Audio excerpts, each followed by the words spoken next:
एक समय की बात है। एक गांव में सफेद साड़ी वाली चुड़ैल का आतंक था। चुड़ैल रात भर गांव में घूमती और गांव का जो भी आदमी उसे दिखाई देता उसे वो घायल कर देती। अरे कोई तो बचाओ, मर गया रे। एक रात हरिया अपने खेत से अपने घर लौट रहा था कि तभी अचानक उसके सामने चुड़ैल आ जाती है। अरे बाप रे, ये चुड़ैल कहां से आ गई? आज तो मैं गया काम से।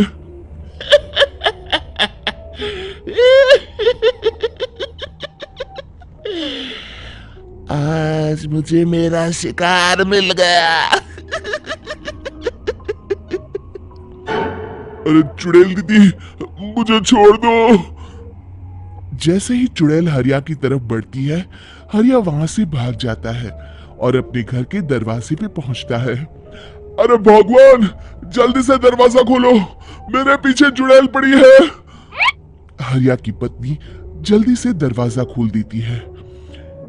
अरे आप इतना हाफ क्यों रहे हैं? अरे मेरे पीछे चुड़ैल पड़ी है, आज तो मैं बाल बाल बच गया। जल्दी से सभी दरवाजे और सभी खिड़कियों को बंद करके बत्ती बुझा दो। तभी चुड़ैल हरिया के घर के पास पहुंच जाती है। अरे वो आदमी कहाँ गायब हो गया? मैं भी देखती हूँ आखिर कब तक बचेगा। मैं अपने शिकार को इतनी आसानी से नहीं छोड़ती।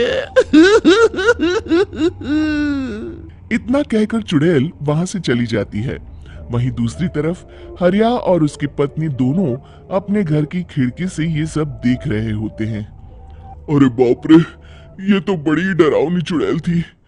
अगले दिन ये बात आग की तरह पूरे गांव में फैल जाती है और धीरे धीरे लोग चुड़ैल के डर के मारे शाम होते ही अपने घरों से बाहर निकलना बंद कर देते हैं। कुछ दिनों के बाद भाई, मैंने तो इस चुड़ैल के डर के मारे रात को अपने खेतों को पानी देना बंद कर दिया है। कहीं मेरी फसल सूख गई तो मैं तो कहीं का नहीं रहूंगा। साहूकार का कर्जा कैसे चुकाऊंगा? अरे भाई, पूरे गांव वालों का यही हाल है। पता नहीं ये चुड़ैल हमारे गांव में कहां से आ गई। फिर एक दिन गांव के पास वाली नदी के किनारे एक बहुत बड़े तांत्रिक के आने की बात कुछ गांव वालों को पता चलती है। वो लोग जाके ये बात गांव के मुखिया को बताते हैं। मुखिया जी, नदी के किनारे एक बहुत ही पहुंचे हुए तांत्रिक बाबा आए हैं, हमें उनसे मदद मांगनी चाहिए। मैंने सुना है वो बड़े बड़े भूतों और चुड़ैलों को अपने वश में कर लेते हैं। मुखिया जी सभी गांव वालों को लेकर उस तांत्रिक के पास पहुंच जाते हैं। ओम फट स्वाहा, ओम फट स्वाहा।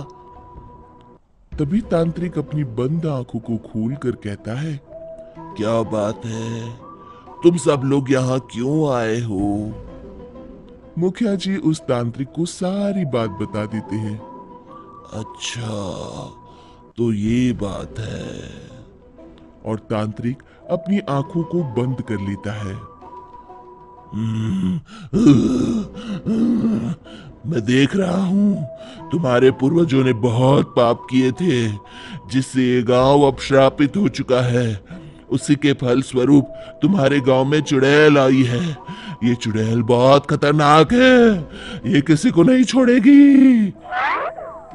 हे भगवान, मर गए रे, अब क्या होगा?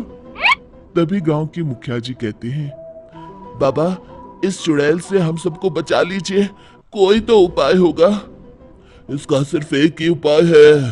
सभी गांव वालों को बारी बारी हर दिन अपनी आधी फसल उस पहाड़ी के ऊपर बनी काली गुफा में छोड़ के आनी होगी। तभी उस चुड़ैल की भूख मिटेगी और श्राप का प्रभाव खत्म हो जाएगा और तुम सब जिंदा बच जाओगे। सभी गांव वाले उस तांत्रिक की बात को मान लेते हैं और वहां से चले जाते हैं। फिर अगले दिन से रोज उस गांव के लोग बारी बारी से अपनी आधी फसल उस काली गुफा के पास जाकर रखाते। कुछ दिनों बाद हरिया की बारी आती है। बाप रे, आज तो मेरी बारी है उस काली गुफा में जाने की। क्या करूं, वो तो बड़ी खतरनाक चुड़ैल है। मेरे तो हाथ पैर कांप रहे हैं। फिर हरिया डरते डरते अनाज की बोरियां अपनी बैलगाड़ी में लाद देता है। तभी हरिया की पत्नी उससे कहती है, देखो जी, संभल के जाना और किसी भी हालत में शाम होने से पहले वापस आ जाना। उस चुड़ैल का कोई भरोसा नहीं है जी। हरिया बैलगाड़ी में बैठते हुए कहता है, भगवान, मैं क्या वापस आऊंगा? लगता है अब तो मेरी खबर ही आएगी। इतना कहकर हरिया वहां से चला जाता है।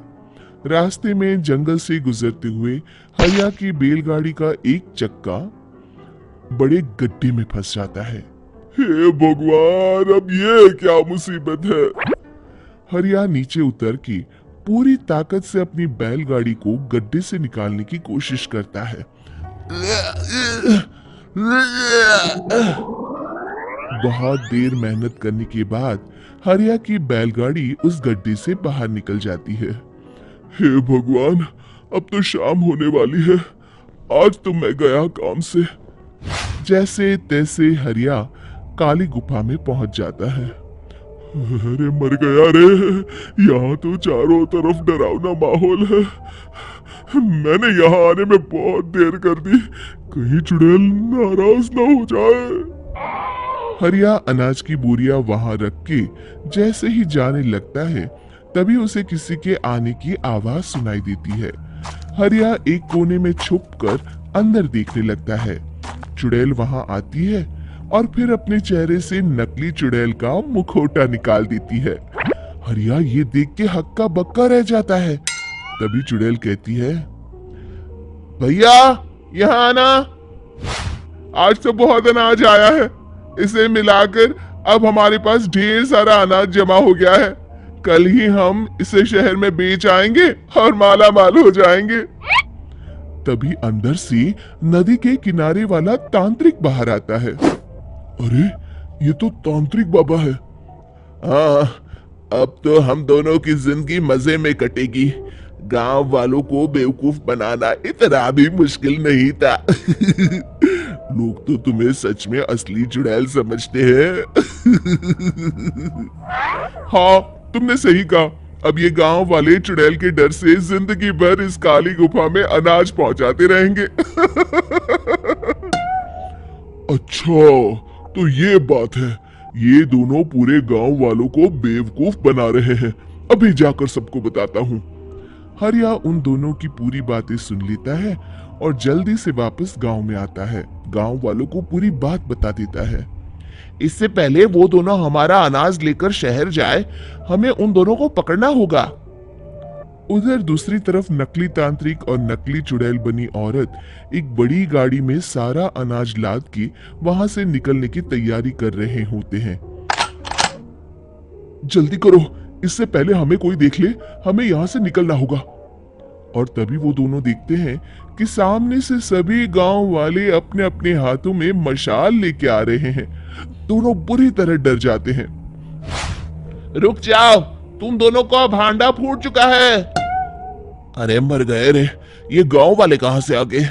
तुमने क्या सोचा इतनी आसानी से यहाँ से निकल जाओगे? ये अनाज हमने अपने खून पसीने से दिन रात खेतों में मेहनत करके उगाया है। दोनों मुखिया जी के पैरों में गिर जाते हैं। हमें माफ कर दीजिए, हम दोनों एक नंबर के कामचोर हैं। बिना मेहनत किए पैसे कमाना चाहते थे। हाँ हाँ, अब हम आगे से मेहनत मजदूरी करके पैसे कमाएंगे। हमें कुछ मत करना, हमें छोड़ दीजिए। इतना कह के दोनों गांव छोड़ के भाग जाते हैं और सभी गांव वाले फिर से खुशी खुशी रहने लगते हैं। शिक्षा, तभी तो कहते हैं कि किसी भी समस्या का समाधान केवल सूझबूझ से ही करना चाहिए और कभी हिम्मत नहीं हारनी चाहिए। दोस्तों, हमें उम्मीद है कि आपको हमारी ये कहानी पसंद आई होगी। कृपया हमारे चैनल को सब्सक्राइब करें और सभी अपडेट्स के लिए बेल आइकन जरूर दबाएं। और हाँ, वीडियो लाइक और शेयर करना मत भूलिएगा। Bye bye.